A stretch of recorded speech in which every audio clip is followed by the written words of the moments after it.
जय जगन्नाथ, जय पंचसखा। दोस्तों, महापुरुष सच्चिदानंद के अलावा और भी बहुत सारे साधु संत थे जिन्होंने मालिका की रचना किए थे। उनमें से एक है संत भीमभोई, जिन्होंने अपनी मालिका पद्मकल्पम में बहुत कुछ भविष्यवाणी की है। तो आज की इस वीडियो में हम उन्हीं की कुछ भविष्यवाणी के बारे में चर्चा करेंगे। तो फिर आइए इसे शुरू करते हैं। तो पद्मकल्प पर उन्होंने लिखे हैं कि गुप्तरे बुझिता तुही जाति कुल गोत्रकार रहिब नाही, हिंदू मुसलमानरे जान हेब बंधु भाव पुण, पुओ झिओ जेतेबेले शादी होइबे सेतेकी बेलकु तुही गुप्ते बुझी बुझाई अमीर सुजोग मान आरंभ हेबे। तो इसका मतलब कि एक ऐसा समय आएगा जब जातिवाद नहीं रहेगा, सब जाति एकाकार हो जाएंगे और उसी समय पर हिंदू मुसलमान जो लोग हैं वो आपस में दोस्ती कर लेंगे। हिंदू मुसलमान के बीच में कोई भेदभावी लोग नहीं देखेंगे और ऐसा होगा कि इन्हीं दोनों धर्म के बीच में लोग आपस में शादी भी करेंगे। लेकिन महापुरुष बता रहे हैं कि जब ऐसा होगा उसी समय पर अमीरस जोग शुरू हो चुका होगा।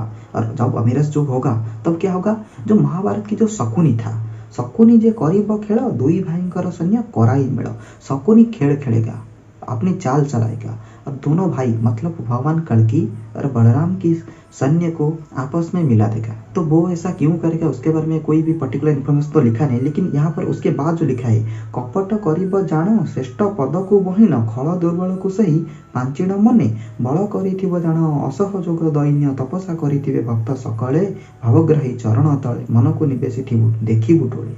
मतलब जो लोग खड़ चरित्र यानी दुर्बल चरित्र के लोग हैं उन्हीं को अपनी हथियार बनाएगा शकुनी।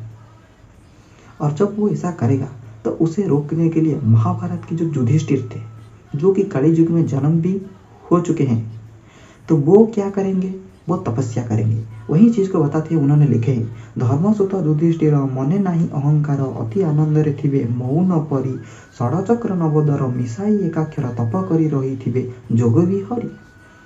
जो भक्त लोग तो उसी समय पर तपस्या कर रहे होंगे, लेकिन उनके साथ साथ युधिष्ठिर भी शकुनी को रोकने के लिए तपस्या कर रहे होंगे। और जब वो तपस्या करेंगे तो क्या होगा, नव अंक मध्य तपस्या जे परिपूर्ण हेब सत्वरे, करु नथिब बारण, जाति कुल गोत्र जन एका जाति करी सर्वे व्यवहार। मतलब जो युधिष्ठिर होंगे वो जातिवाद को विश्वास नहीं कर रहे होंगे, वो हर इंसान को एक ही नजर से देख रहे होंगे। तो वो जब तपस्या करेंगे तो 9 अंक की मध्य भाग से उनकी तपस्या पूर्ण हो जाएगा, उनकी साधना सिद्ध हो जाएगा। लेकिन जैसे ही उनकी साधना सिद्ध होगा उस समय पर क्या होगा कि सही समय रे पुण बेनी भाईंकर लागी थिवटी जानी था जुग शेषरे, परिचय देलु बुझाई एमंते केते दिन जीवटी वही। दोनों भाई मतलब जो कल्कि और बलराम, उन्हीं की बात यहाँ पर किया गया है। बहुत जे घोड़ा हाथी अनेक बल पदाति, दुई भाईंकर सैन्य आसीबे तहीं, यानी भगवान कल्कि और बलराम की जो सैन्य होगा विश्व युद्ध में जो युद्ध करेंगे उनकी जो सैन्य के बारे में यहाँ पर बातचीत किया गया है। तो वो ही सैन्य एकजुट हो जाएगा। हेब रण गोल ध्वनि कंपिब एही मेदिनी, सही कथा मान मुखे कही नुहई, सैन्य सेना जेबे आसीबे बुझाई कहूची तते सुन गोएबे। रणगोल होगा मतलब विश्व युद्ध होगा, ये मेदिनी मतलब धरती कांप उठेगा जब इन दोनों की सेना आएगा।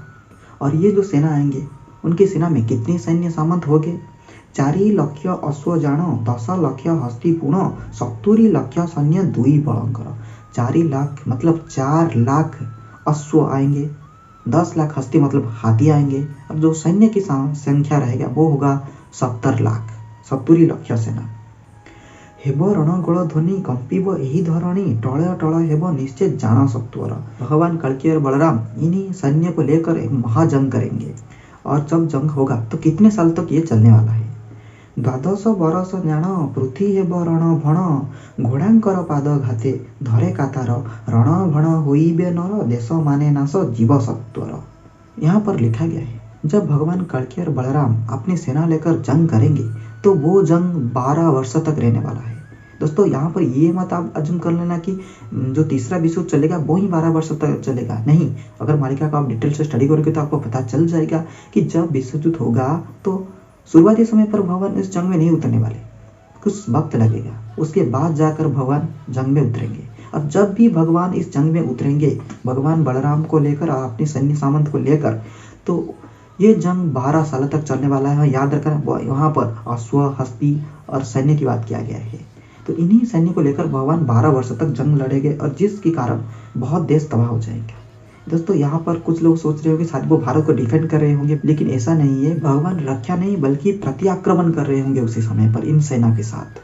और उनकी प्रत्याक्रमण यहाँ पर आप समझ जाओगे, लो लिखा गया है, देशों माने नासो जीवे बुझो सब तरह। एक देश नहीं बल्कि कई देश इस जंग में आकर वो अपनी सत्ता हरा देंगे। कई देश इस जंग के कारण बर्बाद हो जाएंगे। जो अधर्मी देश है उन्हें बर्बाद कर देंगे भगवान कल्कि और बलराम की सेना। कूढ़ कूढ़ ग्राम मान भांगी होई जीव चूर्ण, 10 ପାଞ୍ଚ ग्रामे मध्य रहिबे चारी, किछि बेनी जणे थिबे मुखे श्री गुरु डाकिबे, पाप पुण्य बेनी कथा चित्ते विचारी। लाखों की तादाद पर जो गांव है वो चूर्ण विचूर्ण हो जाएंगे, तबाह हो जाएंगे। 10-5 गांव में 2 या 4 ही लोग जिंदा बचेंगे जो कि धार्मिक हो गए। दोस्तों यहाँ पर मैं कुछ चीज आपको और बताना चाहूंगा। कई लोग सोच रहे होंगे कि यहाँ पर अश्व हाथी की बात किया गया है, क्या आज के समय पर जिस तरह से वर्ल्ड वार चल रहा है क्या उसी मॉडर्न टेक्नोलॉजी के साथ ये लोग जंग कर पाएंगे? तो देखो इसका तो पर्टिकुलर जवाब इसमें नहीं लिखा है, लेकिन प्रोबेबली ये 3rd वर्ल्ड वॉर ही हो सकता है। क्योंकि जिस तरह से जंग इतने सालों तक चलेगा तो आने वाले समय में हो सकता है कि जितनी भी मॉडर्न वेपन आज के समय पर इस्तेमाल किया जाए, मिसाइल हो, बम वगैरह हो, धीरे धीरे खत्म हो जाएगा। वो जो रिसोर्स है वो धीरे धीरे खत्म हो ही जाएगा, और जिसके कारण आखिर में इन सारे चीज़ों का इस्तेमाल किया ही जाने वाला है।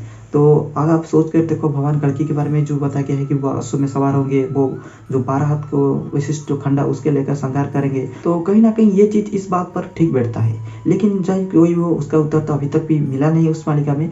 लेकिन जिन लोग को ये लगता था कि जो तीसरा विश्व युद्ध का वो इतने साल तक कैसे चल सकता है, जबकि मैं एक वीडियो में बताया था कि वो 27 साल तक चलने वाले हैं, तो कई सारे लोग ये कह रहे थे कि ऐसा कैसे हो सकता है, इतनी देर तक जंग कैसे चलेगा? तो उनको भी उसका उत्तर मिल चुका होगा। संत भीम भाई ने यहाँ पर साफ साफ बता दिया, जंग चाहे कितने दिन तक चले लेकिन वो 12 से ज्यादा वर्षों तक चलेगा ही चलेगा। क्योंकि 12 वर्षों तक भगवान कल्कि और बलराम की जो सेना है उनकी युद्ध की है, उससे पहले ही विश्व युद्ध चल रहा होगा। यानी विश्व युद्ध जब तक ही चले, लेकिन 12 से ज्यादा वर्षों तक ये चलने वाला है। और जो बता रहा हूँ, जो लोग 29 अंक को 29 मसीहा समझ रहे थे, जो लोग मानते हैं कि नहीं 29 मसीहा में सत्ययुग आ जाए, वो थोड़ा इस बात को सोच कर ही देखिए, उनको उनका उत्तर खुद से ही मिल जाएगा। ज़्यादा कुछ बताने की जरूरत है ही नहीं। तो आज के लिए सिर्फ इतना ही। जय जगन्नाथ।